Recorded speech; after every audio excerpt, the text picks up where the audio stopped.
Get to work. Drive time, prime time. Catch up with Cofield and Company. Weekday afternoons starting at 3 here on ESPN Las Vegas.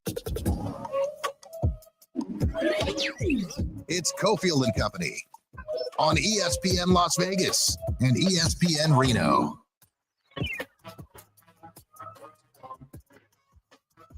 Coming up on the halfway point of Cofield and Company. We're here for the long haul. Not really. Another hour. Barry on a radio show from 6 to 7. Here is Parkway Tavern, 215 and Flamingo.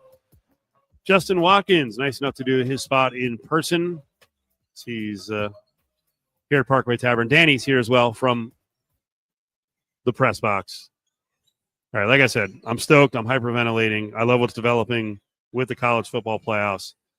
And a big part of it is their storyline development, because we know this is part TV show.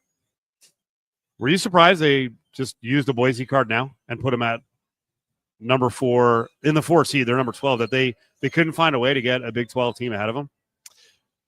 A little bit, but I also – Boise State wins out. I'm just predicting they're not going to be a 4 seed. Yep. And I'm also predicting Miami's not going to be the conference champion. BYU is not going to be the conference champion, but they're going to leapfrog them with a 2 or maybe even a 3-loss team. You know, that would be very difficult right now, especially for the Big 12 side of it. The champion will be 2 loss at the worst. Well, I think they would love Colorado to win out and then win the Big 12 title game and get that 4 seed. Yep. And then it'll be awesome because they'll get a bye. Say the 5 does beat Boise, and then the 5 comes in as like a 14-point favorite over the 4. Yep. Yeah, which could happen. I know, but I'm glad Colorado. I'm glad it's happened because everybody was under the misperception that the top 4 seeds went to the Power 4 conferences, and we've been talking about it on the show for a month or more. That's not the way it is. And we've seen. I was just reading a tweet from Pete Burns, who covers the SEC, and there's like complete outrage. Yeah, like why don't we just have the top 4 teams? No, right? No, you agreed to this. It's the 4 best, 4 highest rated conference champions. We're not doing the 4 best. Mm-hmm. Not now, at least.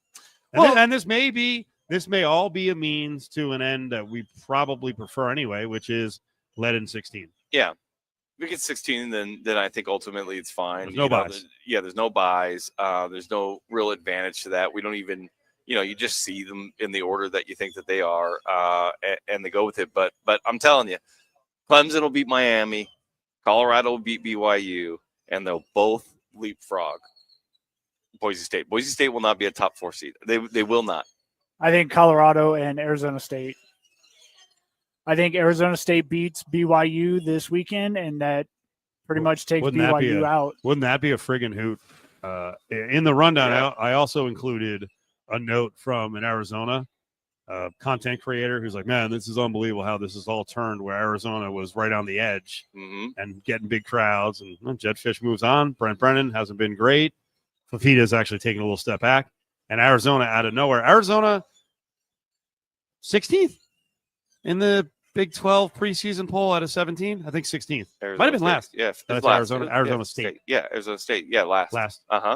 Last. Yeah. I mean, it just goes to show, like, when your head coach and a bunch of transfers happen, it's a big deal. I mean, I'm seeing it firsthand at Oregon State. We started the season 4-1. We had lost 5 straight. And there's no reason to think we're going to win either of our last 2 games either. It's a big deal when you lose your head coach. Washington took a huge step back. I mean, I think they were going to take a huge step back no matter what, because they're going to lose Odunze and they're going to lose Penix. That was a given. And that was such a big part of what made them successful last year. But you lose your coach, you lose some of the transfers of your top players. It's going to have an impact. You can't just reload so easily, even if you hire an existing head coach who's got a pedigree. It's very rare they're going to be able to pull over in transfer portal somebody who could just plug right in and have no adverse effects on what's happening. So I don't know. That would be really interesting. Arizona State beats BYU. I know Arizona State keeps winning, but I watch their games, and every time I'm like, man, this team is not that good. Like But you do understand week to week with adjustments on offense. Sure. The OC is Marcus Arroyo. Yep. Anyone? Anyone want to step up? He did Do some bashing? he You know, I won't. Yeah, he did. He did fine. I'm a devotee. He did fine at Oregon as the OC. You know, like I mean, Well, actually, clearly, it's fun or funny as it went along here at UNLV with Arroyo. Then people started ripping on him, like, "Oh, look at Herbert in the NFL. Arroyo actually held him back." It was like Dean Smith and Michael Jordan. I'm not saying either one is a match, but they were like, "Oh, he actually he hurt the development of Justin Herbert." Like, relax. He knows what he's doing. He certainly can recruit. Yep. So that's one of the cool stories. Yesterday we had on BetQL Sammy P. He's our gambling regular on Tuesdays. And I was throwing out long shots. I think this thing is going to be wild. First off, do you believe that someone outside of the buy range can win the title? Yes, I do. Like they're going to have to play an extra game, but yes, for sure, because there is going to be a good SEC team like Georgia that, yes, they have a couple losses, but they can beat anybody on any given Saturday. You know, if my prediction's correct and Boise State falls to that 5 spot where they really want them to be, if they fall to that 5 spot, I think Boise State on any given Saturday can beat anybody. Now, it seems like the teams and Pack in the Box and the defenses and the film has gotten out where their games are getting a little tougher to win than they were early on. They don't seem to be as much of a juggernaut as they were against Oregon. And was that week 2?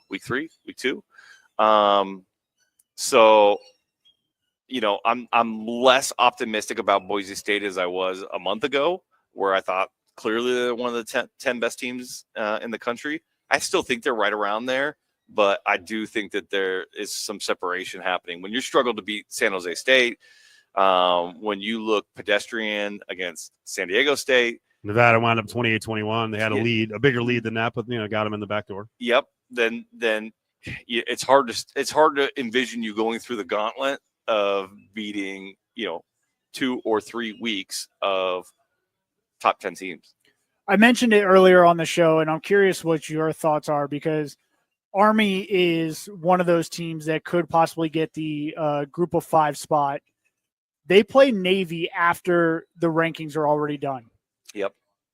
Do you think it could come to a point where the college football committee says, hey, you guys need to move that game because we need to put out our rankings, and we're not going to put out our rankings and give you guys a spot, and then you go and lose to Navy, and now somebody who would have taken your spot is out, and we can't make that adjustment?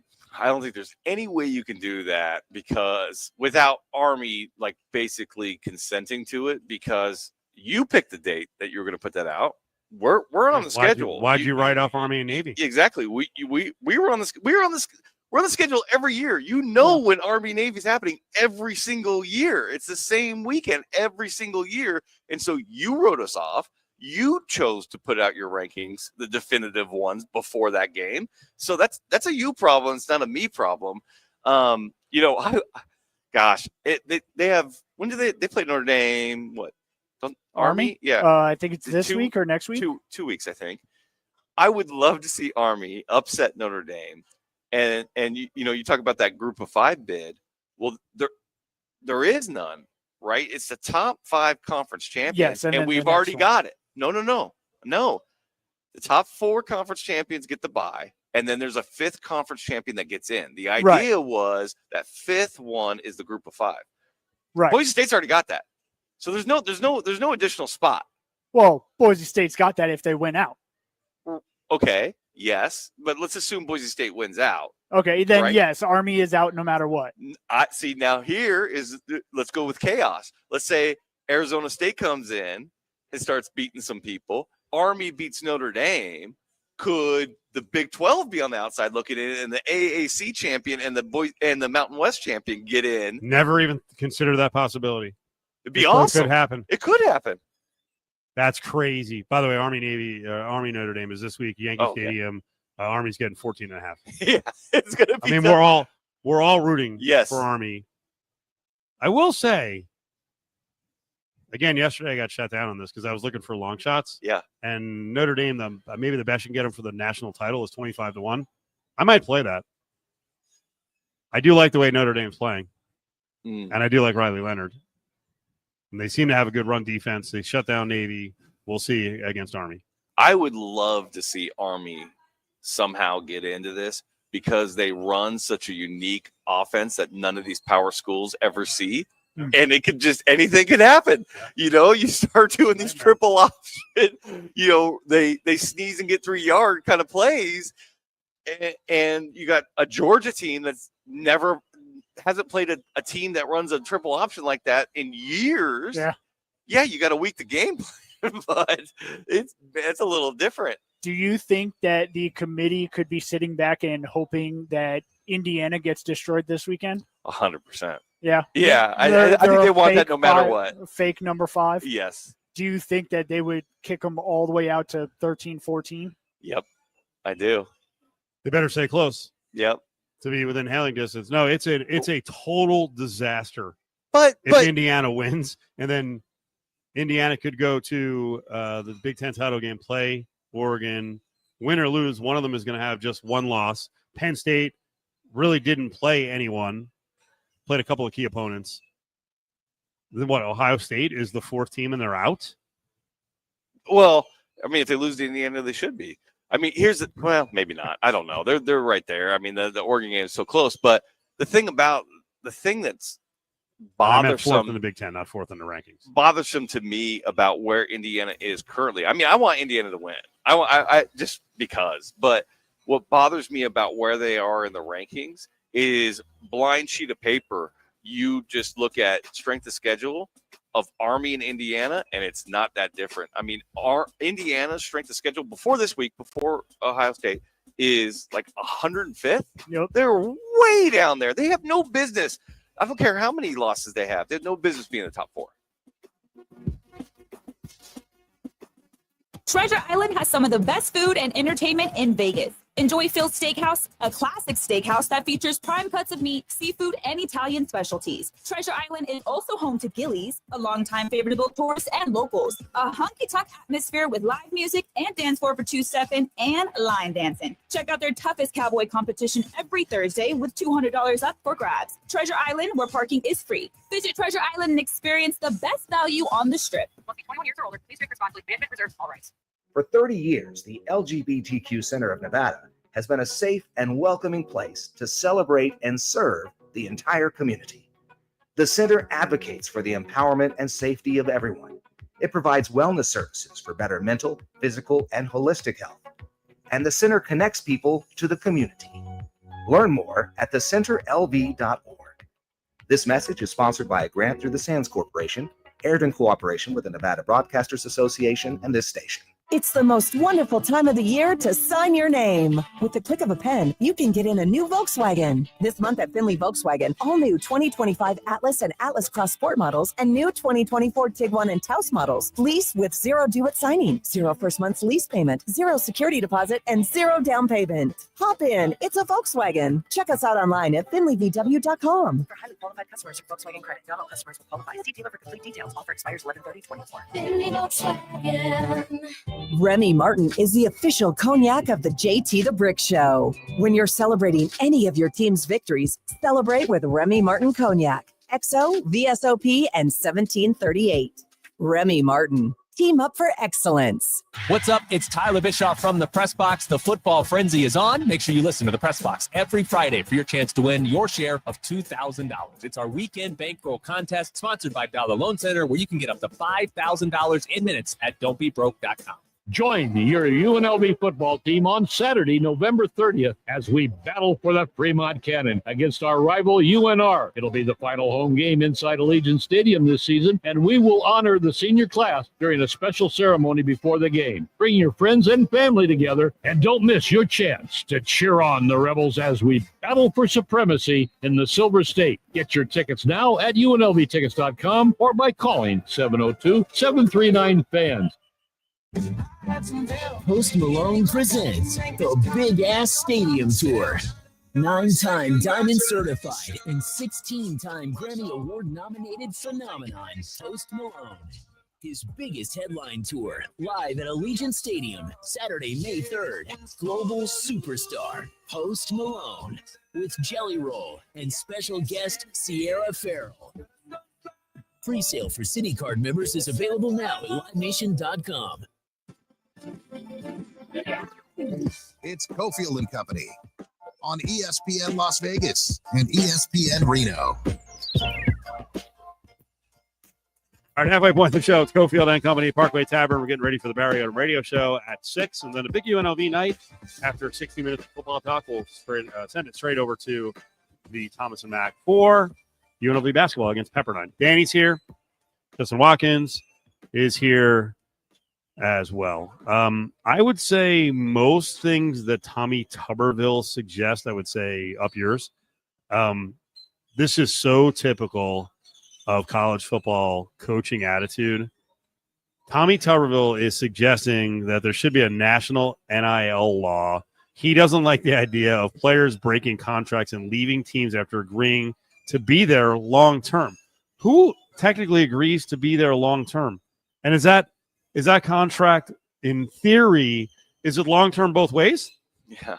So you know what's funny about this? Well, the messenger is particularly funny. Yes. You know, a guy who leaves in the middle of a Cincinnati dinner to take a job somewhere else, or the other way around, to Texas Tech to go to Cincinnati. Leaves in the middle of the university event and then takes off and takes a job right in the middle of it. So, like, the messenger is particularly funny. But here's the bottom line. And I'll go the legal aspect of this. In the United States, it is our national policy. It is built into the fabric of who we are, that you have the freedom to go into a contract and you have the freedom to break that contract. Now, when you break that contract, you owe the damages associated that are caused by it, but nobody can make you do anything. You are allowed to break it. You face the consequences if you do. And for the longest time, we just said, yeah, that doesn't apply to college student athletes. They can never break these contracts. And it's garbage. It's unique, and it's this fallacy that only exists in this narrow little industry. And rightfully so, the Supreme Court of the United States was like, no, we're not going to do that. We're not going to allow this. This is the antithesis of the founding documents of the United States. A court opinion that they really nailed. If anybody hasn't read that opinion on the Urbana case, it's incredible. You should read it. It's long, but it has all of the history of college athletics from the very beginning in there, and it's great. From Yale, Harvard rowing to the rise of college football. So I don't like it. The thing that I do believe, though, is there are already several different Republicans, Ted Cruz, Tuberville, who have stated publicly this is on their platform. Maybe not NIL, but fixing the NCAA sports model, creating a national solution. So I think it's going to happen. Not the NIL thing. The NIL thing they can't greeted with how many lawsuits? Yeah. The NIL thing they cannot fix. The Supreme Court opinion is just way too strong. They cannot fix that. But ideas of like transfer portals and compensation and those kinds of things, I think you're going to see a national model on it. It's so absurd. It is. We talked earlier in the show about, you see the change where FBS schools may be limited to 105 players, which still sounds like a lot of players, which means there are going to be guys who are told to leave the program. And this is a story I tell all the time. The transfer portal is not just about players going, I can find somewhere else, or I give up here, I can go somewhere else. I would guess 40% of the transfer portal is coaches telling players, get the hell out. Mm-hmm. Well, and none of that's publicized. You know what? I didn't like the way Dion did it, but at least he was honest about it. You get your Louis or whatever he said. Like that, for people who didn't know, coaches can do that. Yep. Just leave. Yep. So now with the 105 limit, they're going to have to do that. I mean, they don't have to, right? Like the player could still stay and they could be on scholarship. They still can, but what the coach is saying is you're never going to play here. If you want to play football again, you should probably go somewhere else. And typically that's going to work. The thing that the real trickle down of all this that's really scary is when you start limiting football scholarships and the amount of male athletes, it affects women's sports. So all the women's sports are cutting the number of scholarships they have on down to match with Title IX.